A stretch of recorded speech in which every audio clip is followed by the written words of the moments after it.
오늘 3교시 마지막 수업을 진행하도록 하겠습니다. 우리가 일제와 일본군 위안부 피해자에 대한 보호 지원 및 기념사업 등에 관한 법률에 대해서 살펴보다가 이제 잠깐 쉬는 시간 가졌는데 이어서 내용을 보도록 하겠습니다.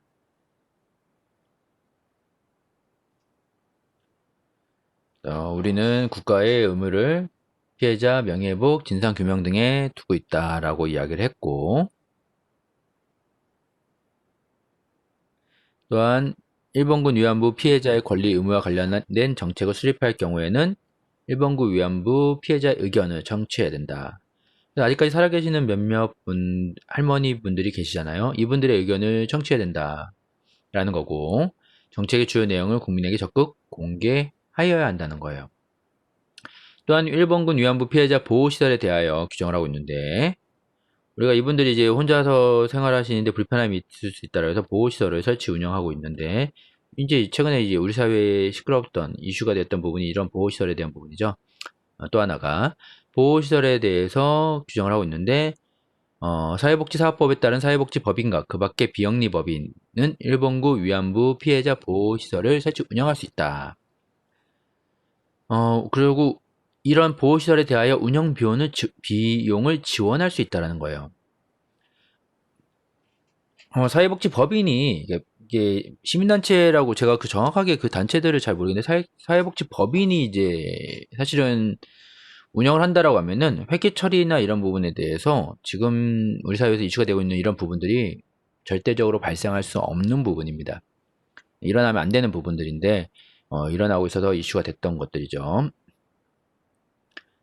그래서 이 비용에 대한 부분들, 국가가 세금으로 이런 시설에 대한 보호시설을 지원한다는 거죠. 운영 비용을 지원한다. 운영 비용을 지원. 그래서 일본군 위안부 피해자 지원 및 기념사업 심의위원회에 대하여 규정도 하고 있고, 또 기념사업 등에 대해서도 일본군 위안부 피해자에 관한 기념사업, 역사적 자료의 수집, 보존, 관리, 전시 및 조사 연구. 역사가 중요하다는 거죠. 이런 일이 또 일어나면 안 될 뿐만 아니라 지금 이분들이 다 돌아가시면은 이 기록이 역사가 남아있지 않으면은 이것을 우리가 일본에게 계속 이야기를 하거나 이럴 수 없는 부분이겠죠. 그래서 일본군 위안부 피해자에 관한 교육 홍보 및 학예 활동 등. 그래서 이런 명예회복을 위한 국제교류 및 공동조사 등 국내외 활동. 우리나라만 피해국이 아니기 때문에 같이 활동하는 부분들이 되게 중요할 것 같아요. 그래서 일본군 위안부 피해자 기립의 날에 대하여 일본군 위안부 문제를 국내외에 알리고 일본군 위안부 피해자를 기리기 위하여 매년 8월 14일을 일본군 위안부 피해자 기림의 날로 정하고 국가와 지방자치단체는 일본군 위안부 피해자 기림의 날의 취지에 맞는 행사와 홍보를 실시해야 된다는 거죠.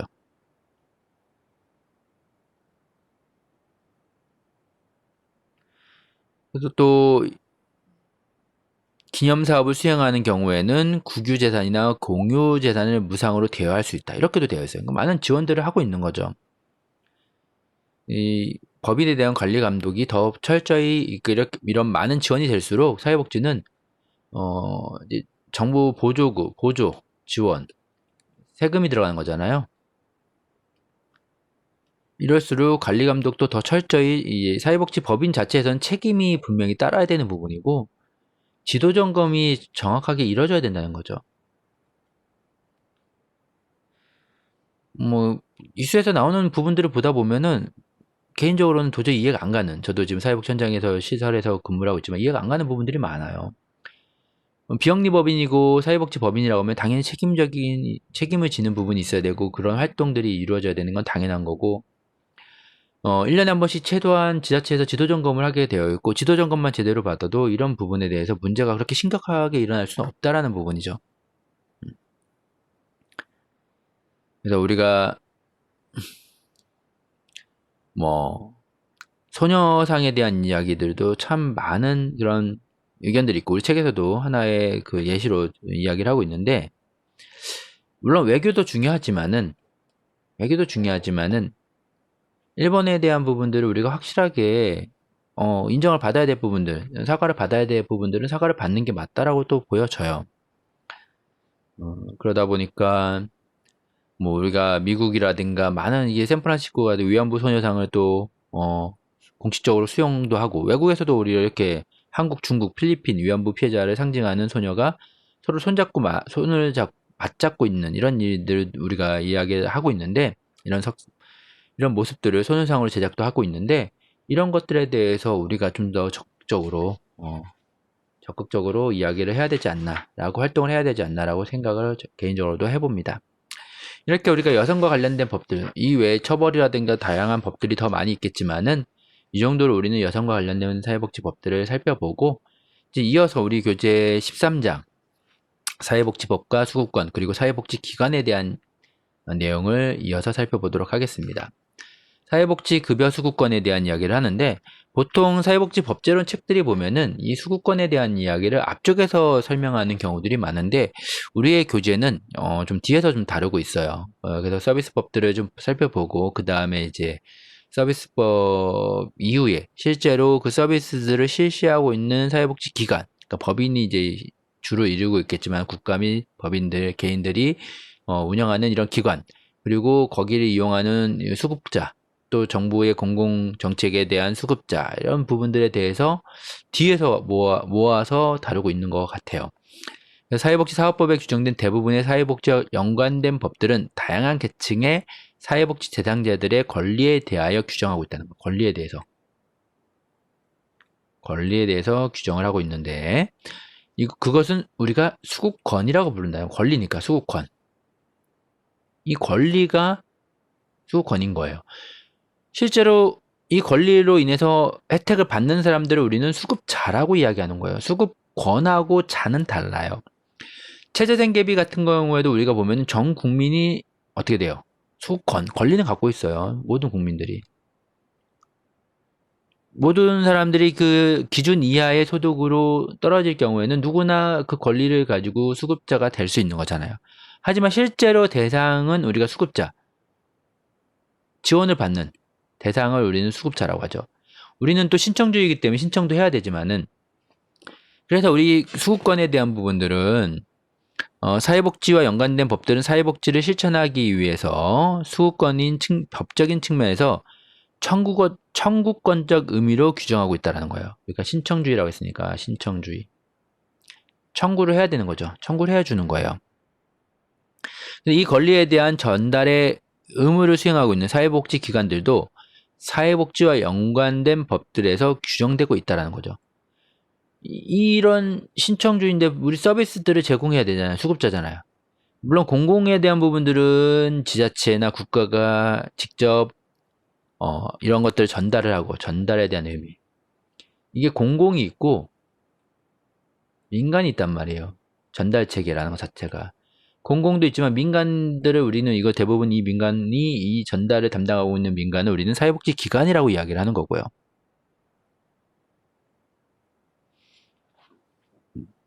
그래서 우리는 이 수급권에 대한 권리적 측면과 기관에 대한 사회복지 담당하고 있는, 민간에 담당하고 있는 사회복지 기관에 대한 측면으로 나눠서 좀 살펴보고자 한다는 거죠. 그래서 수급권의 개념을 먼저 보면은, 수급권이란 단지 사회적 약자를 위한 원조나 부조만을 의미하는 것이 아니라 포괄적으로 모든 사람들이 인권으로서 사회복지 서비스를 받을 권리예요. 모든 사람이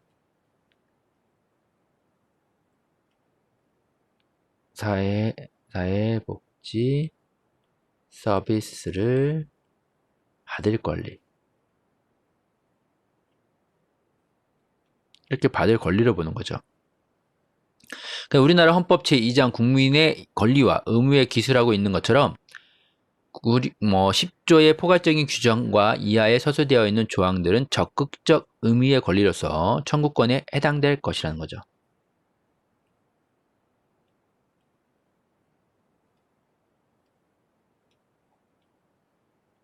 이런 측면에서 수급권은 모든 사회복지법에서 가장 중요한 의미를 지닌 용어라고 할 수 있는데, 이 수급권이라는 건 보편적으로 국민이나 사회 구성원들이 사회복지나 사회보장을 위해 노력하거나 기여한 부분에 있어서 유형이나 무형의 재화에 대한 상호 간의 법적 재분배를 의미한다는 거죠. 법적 재분배.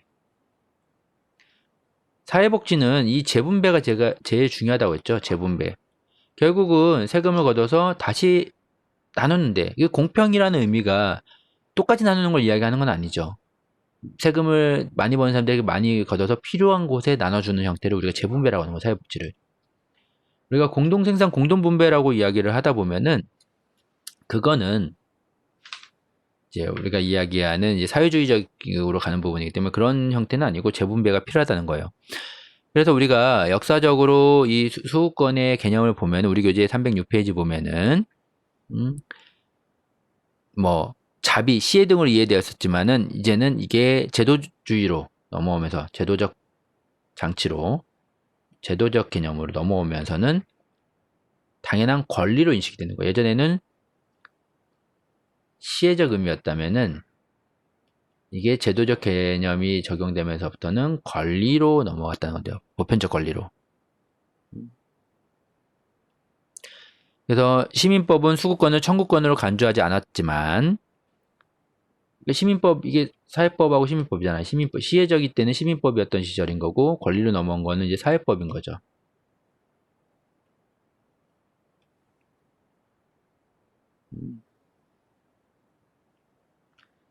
정부 자본가에 대한 노동자들의 지속적인 주장과 투쟁, 뭐 이렇게 대화를 통하여 결국은 수구권을 청구권으로 인정했다는 거예요. 사회법으로 넘어왔다는 거죠.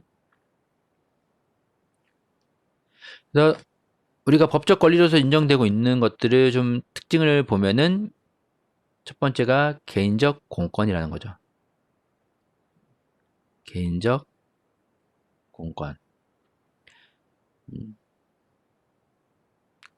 그래서 우리는 뭐 국가와 같은 공권력의 개입과 연관되어 있기 때문이다라고 얘기하는데 사회복지급여 수급권을 개인적 공권으로 규정하는 것인데 사적인 측면과 공적인 측면 간의 충돌로 인하여 권리적으로 이중적인 성격이 있다는 거죠.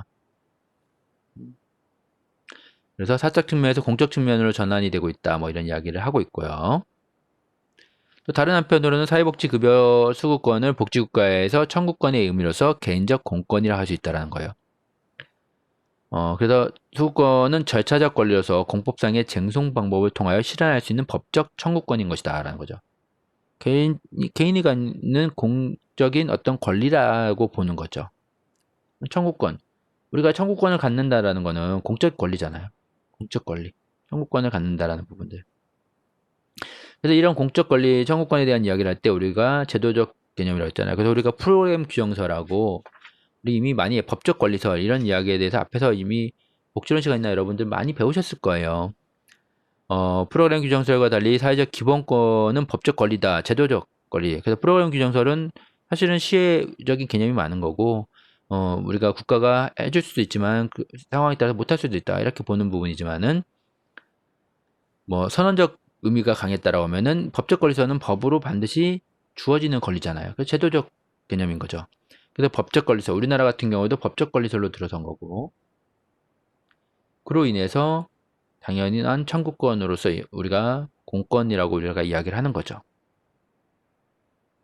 그래서 사회복지급여 수급권이란 사회복지에 연관된 법에 규정되어 있는 서비스들을 받을 권리로 최적 한도의 금전적 급여의 생활 보장과 재활.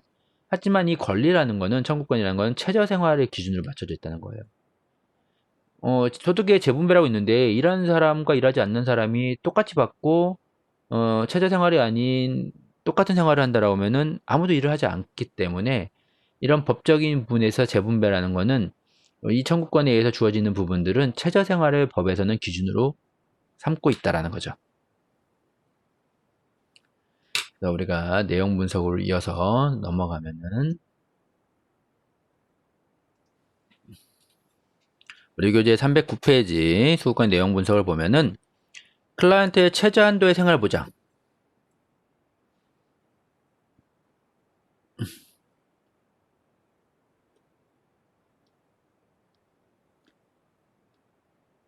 그다음에 자립. 이 두 가지가 이제 주 목적인 거죠. 금전적 급여와 다른 한편으로는 생활의 안정과 복지의 증진을 목적으로 하는 사회복지 서비스와 같은 비금전적 급여 등을 포함하고 있다는 거예요. 이 목적어를 가지고. 그래서 이런 급여에 대한 권리를 사회복지에 연관된 법에는 사회복지급여 수급권이라고 규정한다는 거죠. 여기에 관련된 것들에 대한 권리를 우리는 수급권이라고 이야기를 한다는 거예요. 그 중에 가장 대표적인 게 체재생계비 같은 것들이고요. 국민기초생활보장법에 의해서. 그래서 사회복지급여 수급권의 규범적 구조란 권리적인 측면에서 수급권의 내용과 형식을 의미한다라고 되어 있어서 뭐 실현 방식의 차이가 존재하지만은 뭐 여러 가지 형태들이 나타나고 있지만은 사회복지급여 수급권의 규범이라는 의미는 권리에 대한 내용적인 측면에서 접근하는 것으로서 다음과 같은 것들로 정리할 수 있으며 그 구조는 아래와 같은 세 가지 권리들로 구성 정리할 수 있다라고 이야기하고 있어요. 그래서 우리가 실제로 실체적 권리, 수속적 권리, 그리고 절차적 권리로 이야기를 합니다. 그런데 우리가 국민기초생활법에 의해서 우리가 최저생계비 같은 경우에 수급권이라고 거기 나오는 권리를 수급권이라고 이야기를 했는데 서비스법에서 상담받을 권리도 걸린 거예요. 수급권이에요. 그러니까 우리가 공공에 대한 부분들이 주로 하고 있는 공공 정책들에 대해서 사회보장 정책들 중에서도 의료 정책이라든가 사회보험도 마찬가지고 이런 것들도 다 수급권. 내가 병원에 가서 진료받을 권리, 이거 수급권인 거고요. 복지관 가서 상담받을 권리, 이것도 수급권인 거예요. 우리가 흔히 이야기하는 국민기초생활보장법에 의해서 최저생계비 같이 이렇게 급여만 받는 걸 우리가 수급권이라고 이야기하는 게 아니라 내가 사회복지 서비스 모든 것들을 받을 수 있는 권리를 우리는 수급권이라고 이야기를 합니다. 근데 이런 권리는 실체적 권리와 수적적 권리와 절차적 권리로 구분을 할 수가 있다는 거예요. 실체적 권리란 법적 제도를 통하여 보장된 권리로서 구체적으로 수급권자가 사회보험이나 공공부조, 사회복지 분야에서 실제적인 사회복지 급여를 청구할 수 있다라는 것을 의미하는 거예요. 이거는 실체적 권리는 존재하는 거죠. 존재하는 권리. 법이 있어야 되고 내가 그 청구할 수 있는 기준에 충족이 돼야 되는 거죠. 그래서 여기에는 수급 요건, 수급권자, 급여 수준, 급여의 종류, 재정, 조달, 전달 체계, 그다음에 수급권자 보호와 제한 등이 포함된다라고 이야기를 하고 있고요. 그러면 수적적 권리는 실체적 권리를 현실화하기 위해 공식적인 운동이라고 할 수 있는데 사회보험, 공공부조 등 사회적 서비스에 대한 정보 등의 사회적 홍보와 사회복지 급여를 받기 위해서 단계적 과정이 요구되는 상담 정보와 적절한 절차에 참가하는 권리로서 수급권자가 당당하게 급여를 청구하는 과정에서 소외나 불평등을 당하지 않을 권리다. 소외나 불평등 당하지 않을 권리.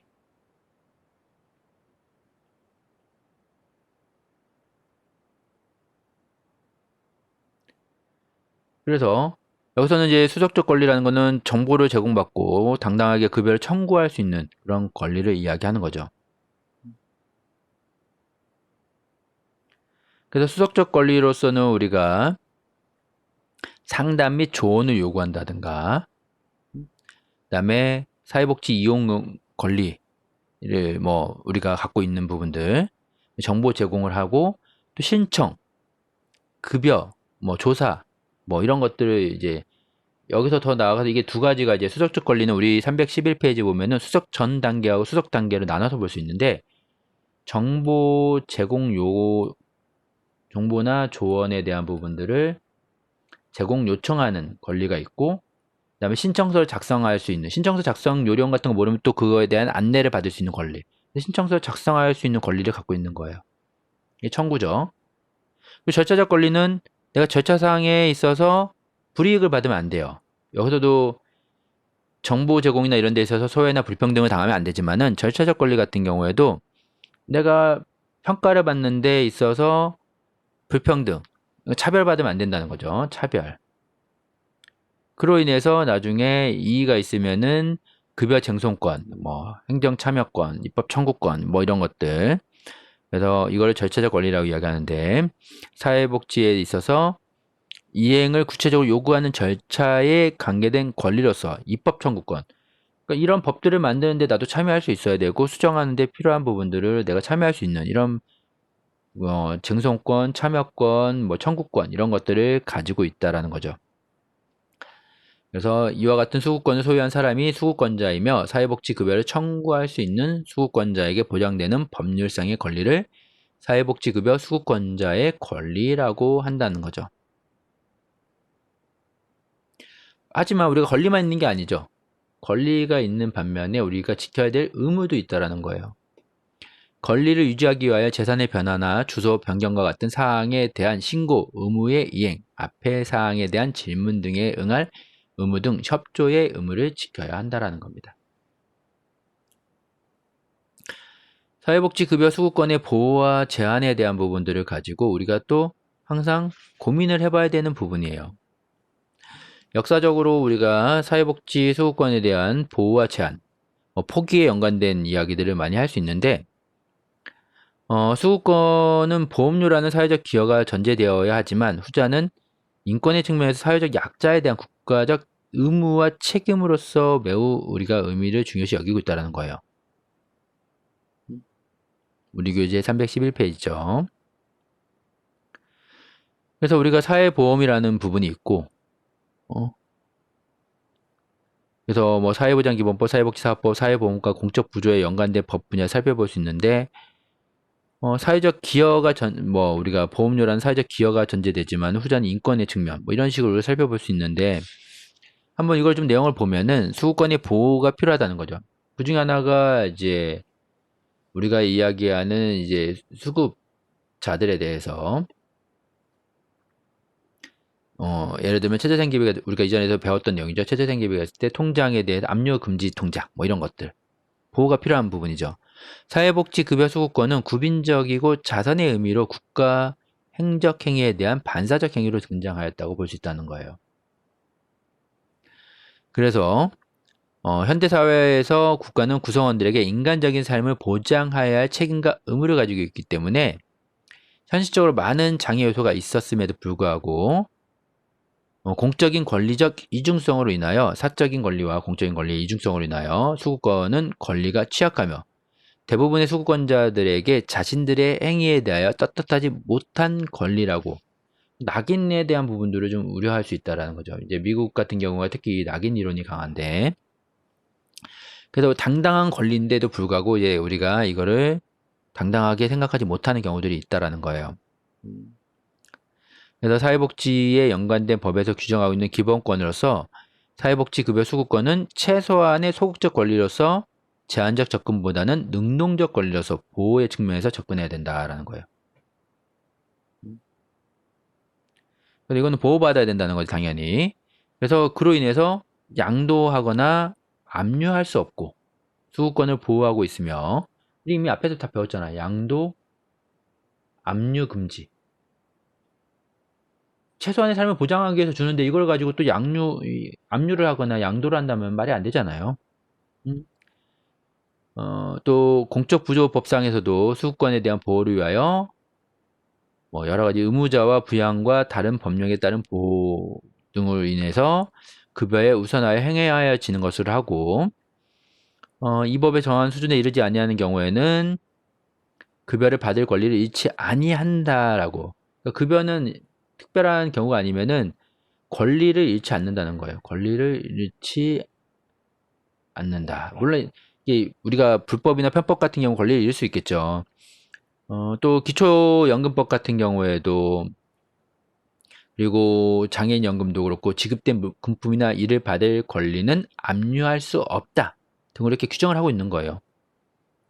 이 권리는 인권을 지키는 최후의 보루이기 때문에 수급권의 처분 압류는 금지되는 것이라는 거고요. 또 제한을 할 필요가 있는데, 뭐 제한에 대한 부분들은 이렇게 우리가 양도 압류 금지도 하지만은 또 제한에 대한 부분도 우리가 이야기할 수 있는데, 사회보장기본법에 따르면 사회보장 수급권은 제한되거나 정지될 수 있다라는 거예요. 왜요? 목적 외에 필요한 최소한의 범위에 그쳐야 한다고 우리가 이야기하고 있지만은 제한이나 정지는 불법적인 부분들, 거짓 친구, 거짓 친청 이런 것들도 있을 수 있다라는 거죠. 그래서 그로 인해서 우리가 또 이렇게 제한을 할 수도 있다. 수급권에 대한 부분들은. 뭐 여러분 우리가 이렇게 이제 생각을 해볼 수가 있고요. 오늘은 이제 시간상 여기까지만 하고 다음 시간에 이어서 우리가 또 주체가 되는 사회복지 기관에 대해서 이어서 좀 살펴보도록 하겠습니다. 예, 수고하셨습니다.